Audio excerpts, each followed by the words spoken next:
Hey guys, Desolate Magic here, and Wizards has still continued their policy of bringing out spoilers faster than anyone anywhere can review them or cover them or anything, which I don't know why they think that's a good idea. But, well, I guess they overreacted pettily. I know, shocking, about their multi-week, oh look, here's 5 cards strategy that they had years ago, where they tried to get the hype train to roll for like a month straight, and it fell off the tracks because nobody cared. And the second that they hit one card that just broke the game, everybody lost interest and just ignored the rest of the spoilers. So now they're just like, I don't know, make it 6 or 7 days and dump 40 per day. Who cares if YouTubers and article writers and social media people have to cover it? Oh well. So I'm going to cover as many as I feel like in this video to keep it a reasonable length. But yeah, let's start with Blood Crazed Socialite. Oh, and the rest will come tomorrow if I'm not too busy. I'm going to be gone almost all day, but whatever. We'll hit them eventually. So it's a 4-cost, 3/3 vampire in black with menace, and when it enters the battlefield, create a blood token, and then whenever it attacks, you may sack a blood token. If you do, it gets +2/+2. So they threw in some draft fillers. All right, next up, Hungry Ridge Wolf, 2/2 for 2, and as long as you control another wolf or werewolf, Hungry Ridge Wolf gets +1/+0 and has trample. So just more, oh, werewolf tribal didn't work the first time, but it's borderline. Let's push it into tier 1 and then push it into tier 0 broken territory. It now officially has too much support, and Tovalor needs to be banned immediately, but they're not going to do it ahead of time. They're going to wait for it to ruin standard for 2 months, then do something about it. 2 months after even that, after collecting statistics and seeing what happens. Maybe you should look back at the last 3 years and the ban history and see what happened, Wizards, and see if there's maybe room for improvement. So next up, Dawnheart Disciple. It's a 2-cost 2/2 human warlock, and whenever another human enters the battlefield under your control, it gets +1/+1, but only till end of turn, which means don't play it, it's garbage. Next up, Courier Bat, Deliverer of Bacon. It's a 3-cost 2/2 with flying, and when it enters the battlefield, if you gained life this turn, at that specific point, when it enters the battlefield, return up to 1 target creature card from your graveyard to your hand. Honestly, I've tried to put Resurrection into every black deck I own, and it's just not worth the card. Nothing in my graveyard usually will either be expected to survive because they're running so much removal and board wipes that they killed it once, they'll kill it again, or it's not dead in the first place and everything in my graveyard is garbage from like turn 2, or instead of the Resurrection card, I might as well just run any different creature because it's as good as any other creature. So putting that effect on a creature, very smart. That's where it should be. And they should cap it to either a mana limit, a color limit, well, both, or it just goes back to hand and you have to pay for it so that you don't drop in Emrakul. So next up, we've got Heron of Hope. It's a 4-cost white 2/3 bird tribal, so yeehaw, get that going. And flying, if you would gain life, you gain that much +1 because we didn't have enough effects that did that. Just kidding, we have enough effects that do that. Utterly ridiculous. Then we've got a pay 2 and it gains lifelink. Well, it's a 2/3. Honestly, existing life gain decks are so broken with Cleric's class that already does this, you might as well not even run it. Next up, Ancient Lumberknot. It's a 4-cost 1/4 tree folk in black and green, and each creature you control with toughness greater than its power assigns combat damage equal to its toughness rather than its power, which almost always causes problems, but they didn't say anything about losing Defender. That's where the problems really start. And those are all or nothing glass cannon trash. And then the disaster we don't talk about from Khans of Tarkir.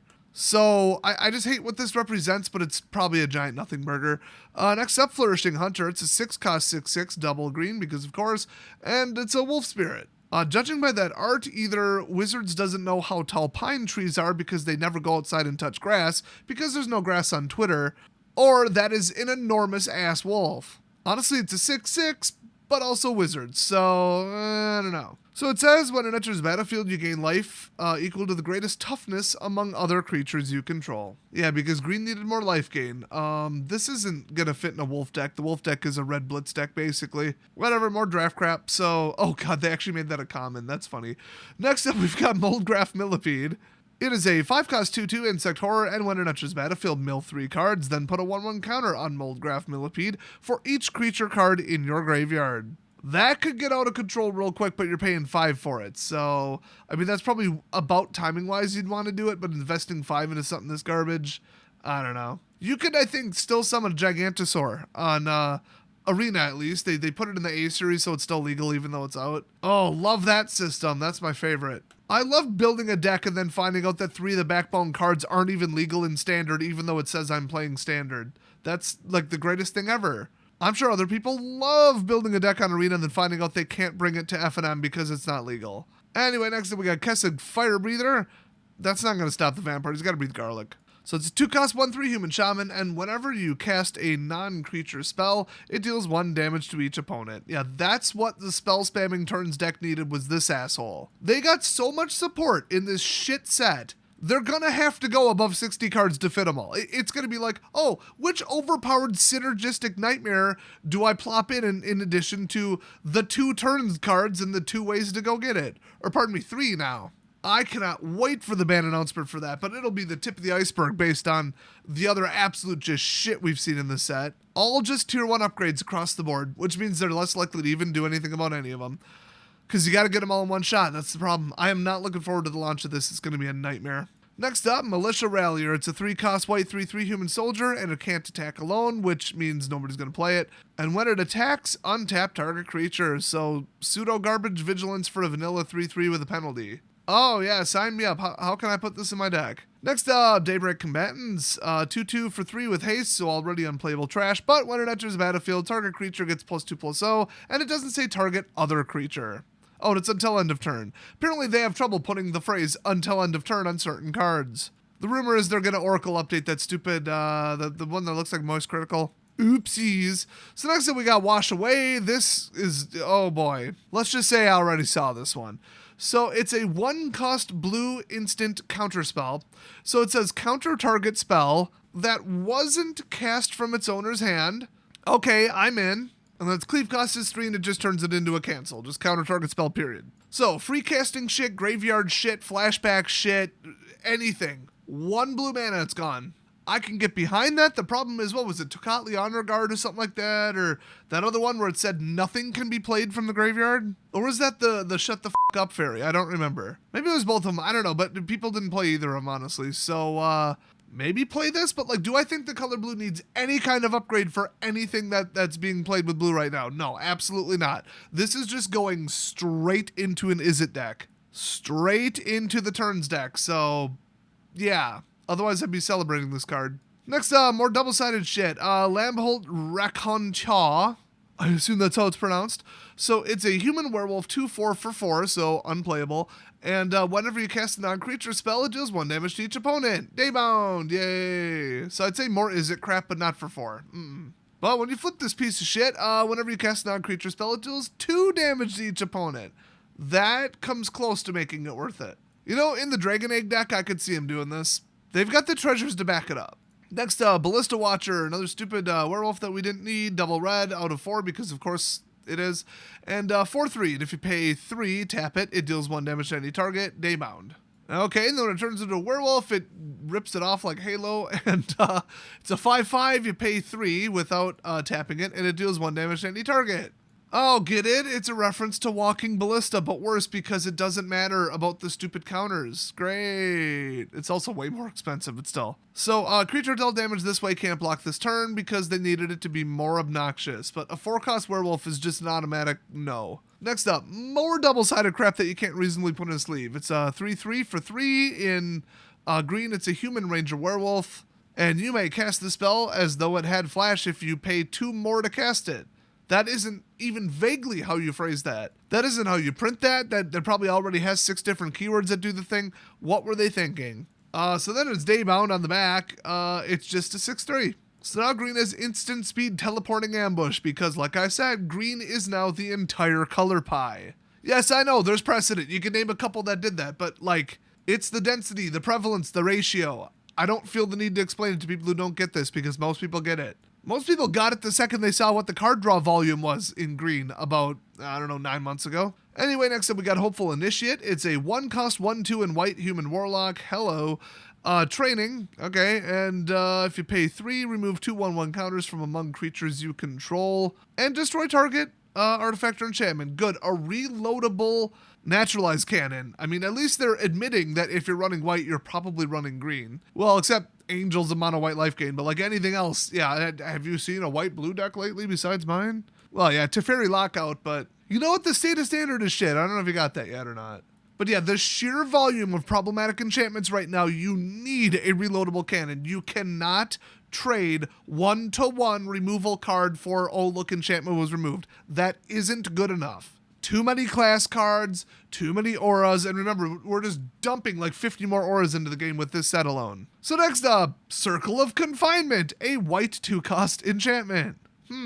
When Circle of Confinement enters the battlefield, exile target creature and opponent controls a mana value 3 or less. Oh, they usually make it 2 or less for that, but yeah, okay, I don't like restricted ones anyway. I'll just pay 1 more for the exact literal word-for-word clone of Banishing Light. But yeah, it's until it leaves the battlefield, but whenever an opponent casts a vampire spell with the same name as the card exiled with it, you gain 2 life. Well, that will never happen. I mean, 50 cards left in their deck, we'll say. Let's just pretend every card is a 4 of. Okay, now there's 3 left out of 50. You're not even going to see it within 10 draws.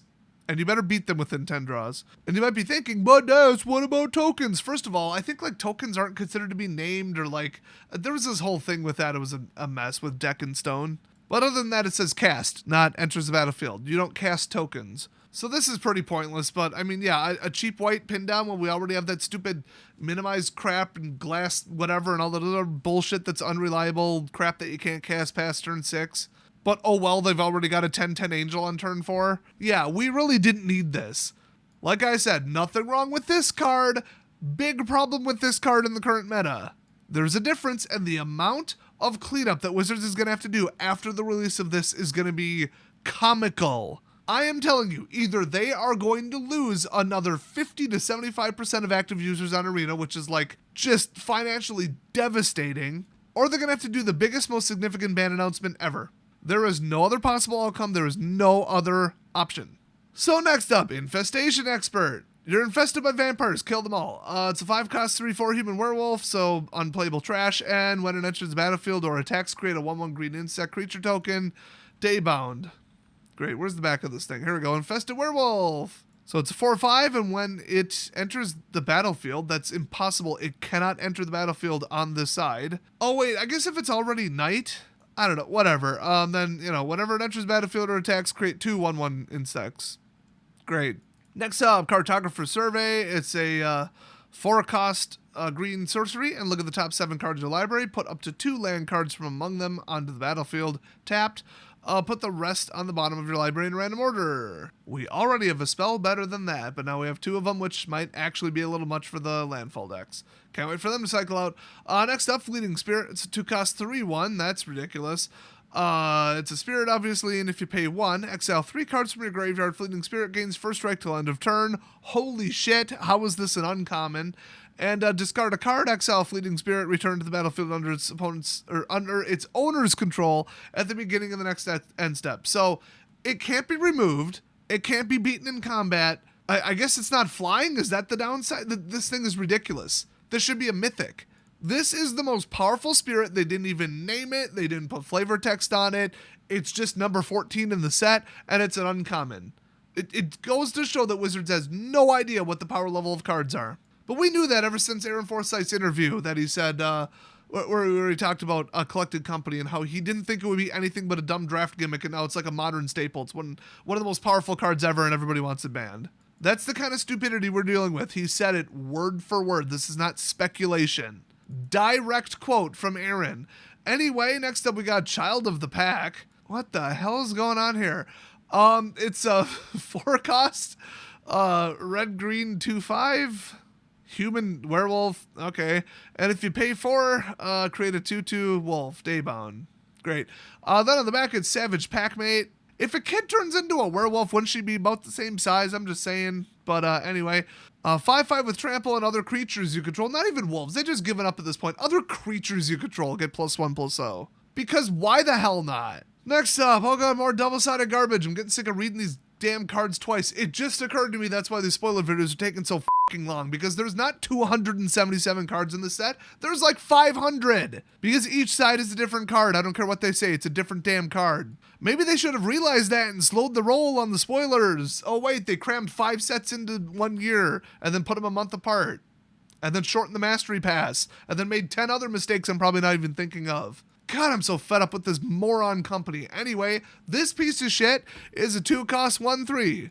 At the beginning of your end step, if you gain life this turn, create a blood token. Great. Sacrifice 2 blood tokens, transform it, activate only at sorcery speed, because anything else would be just broken, you guys. Oh no, can't give them a 3/3 at instant speed to deal with people's 10/10 angels, or to deal with their 7/7 on turn 4 zombie rush triggered 1-cost black drop bullshit card. So Blood-Soaked Reveler 3/3 at the beginning of your end step. If you gain life this turn, create a blood token. That sounds familiar. And if you pay 5, each opponent loses 2 life and you gain 5 life. Not even vaguely worth it. This is draft filler garbage. Next up, Catilda, Dawnheart Martyr, and this is a story spotlight, I can tell because of the back, which for some reason these are backwards, so I saw the back first. But it's a Spirit Warlock. So I guess Catilda died or something. I don't know, I really should read chapter 5. Considering they just dumped like 8 fucking books about the new shit already, and I haven't had time to even catch up on the old ones. They're doing everything too fast, but like I said, these morons decided to put out 5 sets in 1 year. That's stupid. So anyway, this absolute disaster of a card, I'm sure, is Star Flying Lifelink Protection from Vampires. Why not? I mean, it's a 3-cost double white, because of course. And Catilda, Dawnheart Martyr's power and toughness are each equal to the number of permanents you control that are spirits and or enchantments. Disturb 5. Joke's on you, I'm already disturbed. So on the back, it's Catilda's Rising Dawn, it's an aura, and it does the same thing. There, I just saved myself an awful lot of words. So these hyper-powerful cards that you basically have to kill the creature twice. You have to kill the real creature, then you have to kill the one it went on. Boy, very, very, very annoying. At least it isn't automatic. Like some kind of weird reverse, what was that? The thing Night Howler does, where it jumps on, then you kill it, and it jumps off, and it's still there, and you don't have to pay for it. Oh yeah, Bestow. I keep thinking this works that way because that seems like something they would do, but that's not how it works. It's Disturb 5, you gotta pay 5, so at least it's fair adjacent. It's still card reuse, which the number one problem in the standard meta right now is card reuse. It's creatures coming back, it's spells being able to be used twice or more. That is the problem if I were to boil it down to its just design philosophy at the root core of what's going on. Things in the graveyard should stay in the graveyard, but they basically took that and said, yeah, but lore, it's Innistrad, nothing stays in a graveyard, so our hands are tied, we have to do graveyard stuff. And now you've got, Lear and flashback shit. Multiple turns, spell cloning, I mean, they went nuts with it. And so in this set, they're like, well, we might as well triple down on it and make, creatures that just come back as auras. Great, thanks. I think they also did this because they thought we had to print so many damn board wipes to stop this creature heavy meta and this flying dragon shit, and then everybody just built around it. So they put in board wipes to solve the problem that they initially caused. Then because of the problem of board wipes, they put in these creatures that come back from the graveyard repeatedly. Well, we're all set now, it's all fixed. Except it's not. So anyway, that's where I'm leaving it for today. I'm sick of looking at these stupid fucking cards. This is going to root standard, and I am not touching the absolute pile of steaming shit that is going to be standard until after the first ban announcement after they release this. So probably 2 or 3 weeks minimum, knowing them, 2 or 3 years. Because they move at the speed of, oh, why did all the players leave? Oh, well, let's wait and see. Wait and see, everybody. Wait and see. Wait and see these nuts, you fucking assholes. I'll see you guys next video.